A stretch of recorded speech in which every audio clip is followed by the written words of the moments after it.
माँ बेटी की कहानी। एक समय की बात है। एक रीना नाम की लड़की अपने माता पिता के साथ रहती थी। वह अपने माता पिता की इकलौती बेटी थी।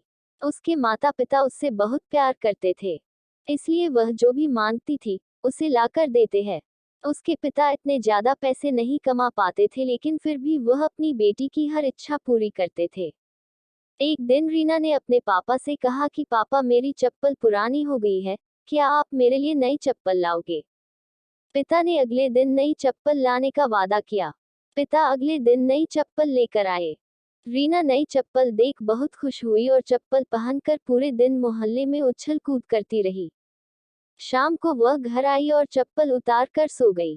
अगली सुबह रीना वह चप्पल नहीं पहनती है और अपनी पुरानी चप्पल पहनकर खेलने चली जाती है।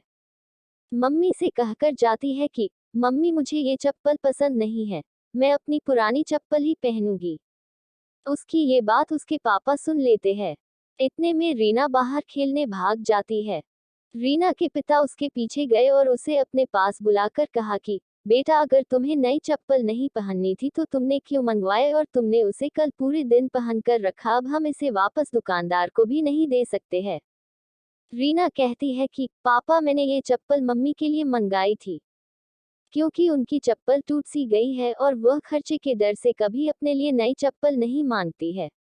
इसलिए मैंने वह चप्पल कल पूरे दिन पहन कर रखी ताकि मम्मी उसे वापस करने को न बोल सके। अपनी बेटी की ये बात सुनकर पापा बहुत गर्व महसूस करते हैं और दरवाजे पर खड़ी मम्मी भी बेटी की बात सुन रही थी। वह भी मन ही मन बहुत खुश हुई कि इतनी सी बच्ची में इतनी समझ है। दोनों माता पिता एक दूसरे के सामने देखकर मुस्कुराते हैं और बेटी को प्यार करने लगते हैं। सीख: हमेशा अपने माता पिता की मजबूरी को समझना चाहिए।